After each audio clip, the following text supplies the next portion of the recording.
Hey guys, Rich here, and I am glad to be back. After a rough year, it's good to be back getting ready to do some more flying. And today we're going to do some airplane camping. So we're going to fly to a farm and do some camping, build a warming fire, cook some dinner, and just kind of enjoy being back in the air. So let's do this.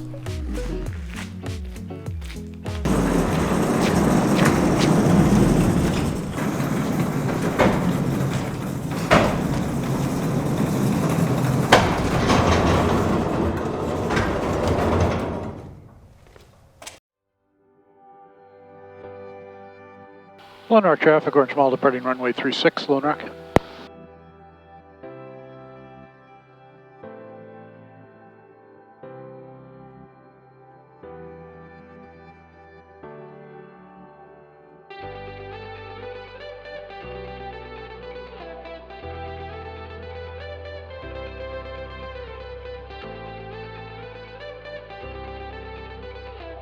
Oh wow. Maury traffic, Bonanza 78 Foxtrot Golf, left downwind for 28, full stop Maury.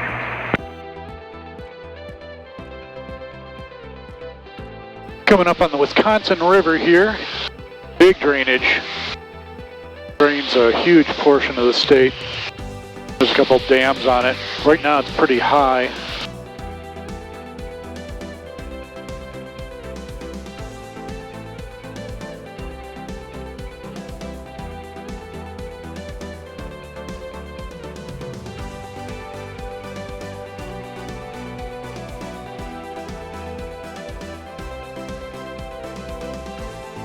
Nice, smooth day today. Had to do a BFR a couple days ago in order to get my currency back, and I was really surprised by a couple things. First, compared to this plane, an Archer flies like a glider. It just keeps going and going. This thing flies like a brick. And then the second thing was how clunky the controls felt. This thing, it flies like a brick, but the controls are actually pretty sensitive, pretty easy to manipulate. Where with the Archer, it felt like you had to work a lot harder to get what you wanted to accomplish. It's still spring here in southwestern Wisconsin. The trees haven't come in yet. This area is known as the driftless zone, where much of the Midwest was covered by glaciers. The glaciers went around this area, which is the reason why we still have all these hills. In other parts, the hills got pushed aside and flattened down by the glaciers. So during the summer, this is a really stunningly beautiful place to be.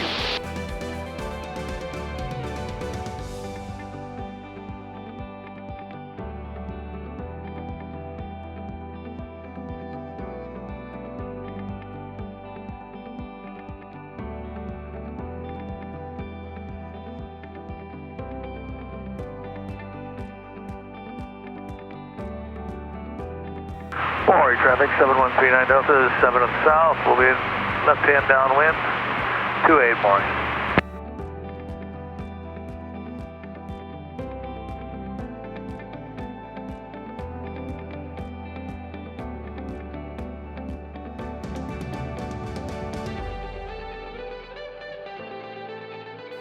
Maury traffic, 19 Maury.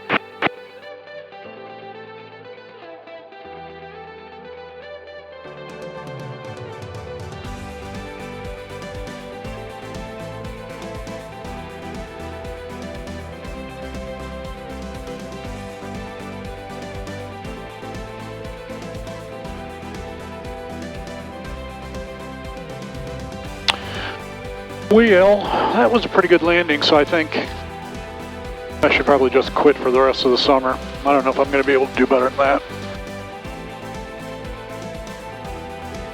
What I'm really not sure about is if I should leave this running and charge the battery up some more.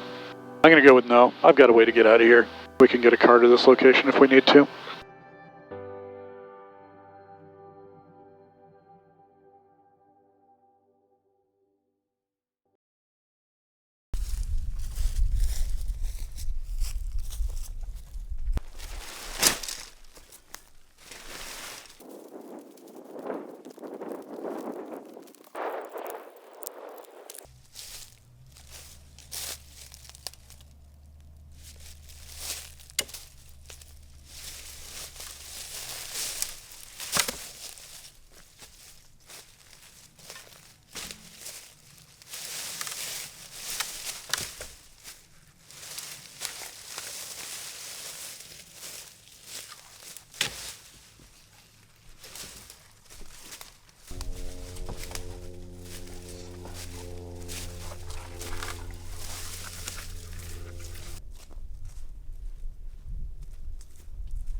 Okay, we've got our fire going, and that's going to burn down to coals so that we can cook. If you have any flames, then everything will burn, and that's no good.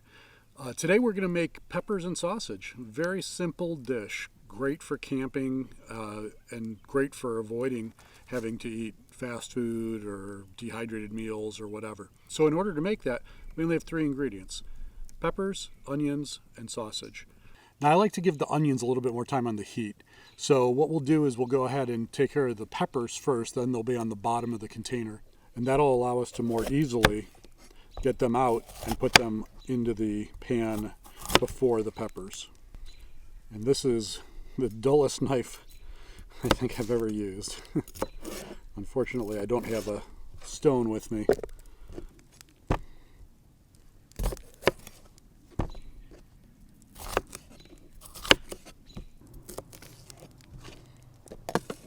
I'm going to show you an old camping trick with the onion here.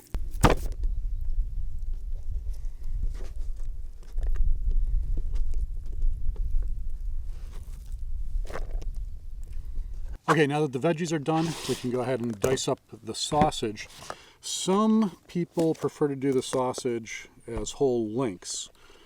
I prefer to do them as slices because they're easier to eat and easier to cook as well. Some people like to remove the casing and just cook the sausage as a crumble, but that's not really my thing. I like the way the casing holds the sausage together as it cooks and gives you bite-sized chunks.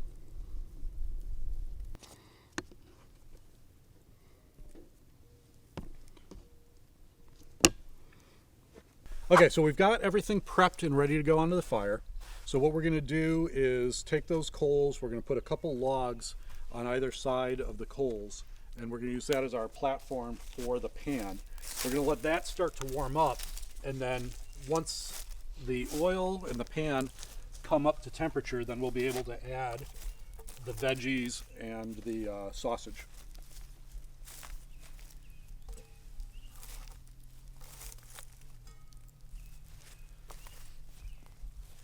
There's a little bit of extra virgin olive oil. Does 2 things. It stops the sausage from sticking when it first goes in, and then we'll use the oils from the sausage itself to cook the veggies. And it also helps season the pan a little bit further. This is a carbon steel pan that I'm just absolutely loving.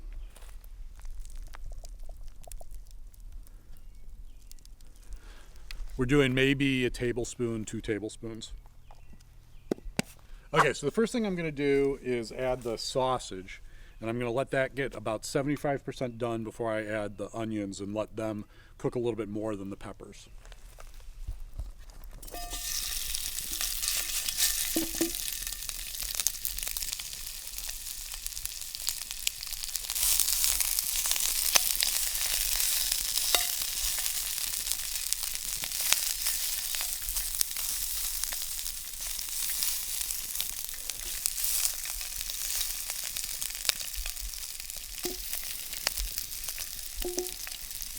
So we do have a little bit of flame coming up now, so that's going to be problematic, but we'll try to keep that under control. We'll let the sausage start to crisp up a little bit here, and once that starts to, the meat inside of the casing starts to puff up a little bit.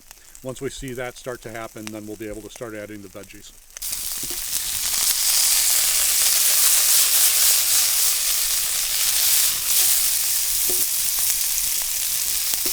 So this is exactly the problem I was worried about. So we're getting the flame licking up on the pan, and now some of the sausage is getting a little burnt. So I'm just going to go ahead and take it almost off the fire for a moment, because with this carbon steel, it absorbs a lot of heat and it'll continue cooking even when it's off the fire.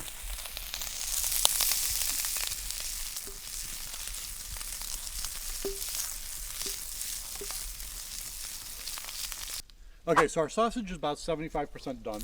So what we're going to do is move that to the other side of the fire, and we're going to add our veggies on. This has been a real struggle because the fire keeps flaming up and cooking things more aggressively than what we really want. But what we want to do now is add these onions. So I prefer my onions to be a little bit more well done than the peppers. So we're going to add them in and let them cook as the sausage finishes cooking.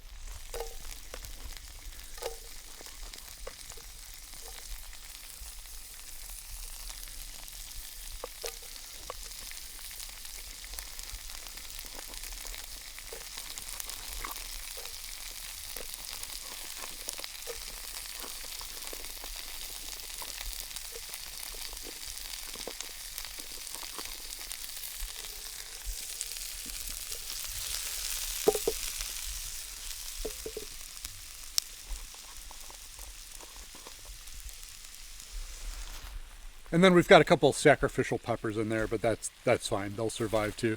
They'll be super sweet and tender as a result of the overcooking. Okay. All right, so the onions have been on a little bit. What we're going to do is we're going to give them a quick toss just to flip it around, make sure the sausage and the onions are cooked evenly, and then we're going to add the peppers.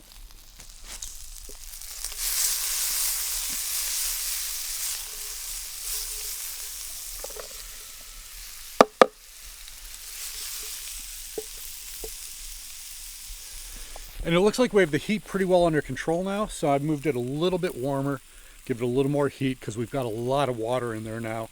So as things cook and as that water boils off, it'll lower the temperature of the pan.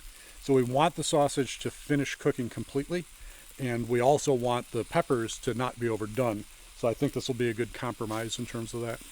Okay, so everything's been on for a few minutes now. We're just going to give it a quick toss, get everything incorporated, let everything cook evenly.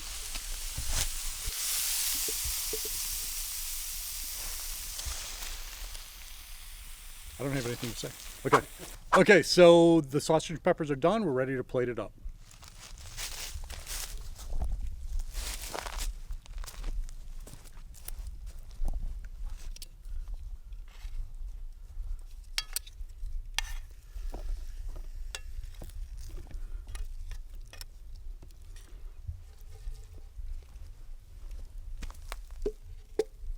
Okay, so let's see how we did with this. It smells amazing.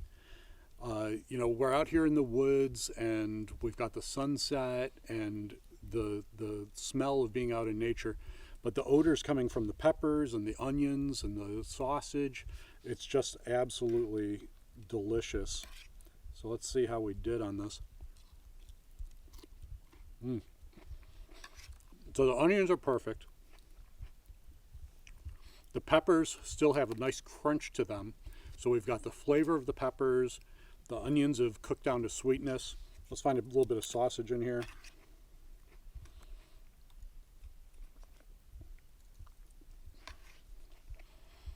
So we've got the salt of the sausage, we've got the oregano, we've got the thyme, we've got all of those flavors coming together. So I think I'm just going to kick back, get that fire going again, and enjoy the rest of the evening while I have my dinner. Yeah. I don't think you're going to be that close. This is not the face that sells a million. What's the phrase? That launched 1,000 ships. This is not that face. Sure it is. Okay, we're rolling? Yep. I assume so. Oh God, I got to do that again. I got a snoot full of smoke. The wind's shifted. You told me you like this smoke. It's not going that way anymore.